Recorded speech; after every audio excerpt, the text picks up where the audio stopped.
Kita tahu bahwa beberapa bulan lagi sudah berakhir tahun 2023 dan kita sudah memasuki masa tahun politik. Lalu bagaimana pemerintah meyakinkan para investor untuk menanamkan modalnya di Indonesia dan juga memberikan karpet merah bagi mereka di tengah ketidakpastian global yang buat mereka juga masih cenderung wait and see.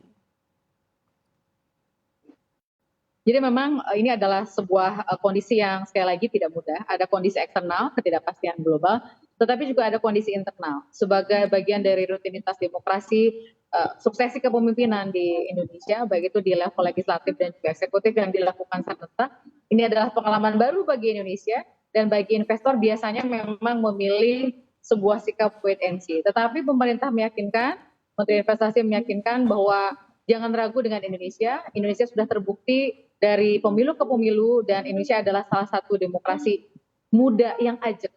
Kita bersyukur bahwa masyarakat, partai politik, seluruh elemen itu saling menjaga dan ini tertunjukkan dengan bagaimana tumbuhnya investasi di Indonesia. Artinya betul bahwa ada potensi wait and see, tetapi kami meyakini dampaknya dapat terkelola dengan baik karena yang penting itu kan bukan soal konsekuensinya, tapi bagaimana kita menata konsekuensinya. Kita sudah tahu ada pemilu, tinggal bagaimana kita mengelola ekspektasi dan juga konsekuensi dari sebuah proses politik tersebut. Nah, dari sisi ini, karena itulah pemerintah meyakini juga bahwa keberlanjutan itu menjadi hal yang penting, Mbak Sasa. Bagaimana nanti para investor meyakinkan, misalnya hilirisasi.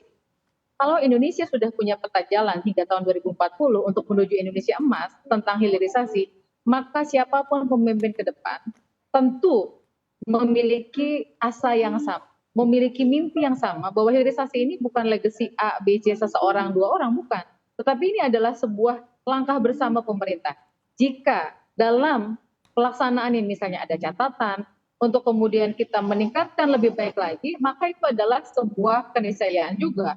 Tentu kita menyadari bahwa ini adalah sebuah sikap atau pilihan yang kalau menurut Pak Bahlil tiba saat tiba akal.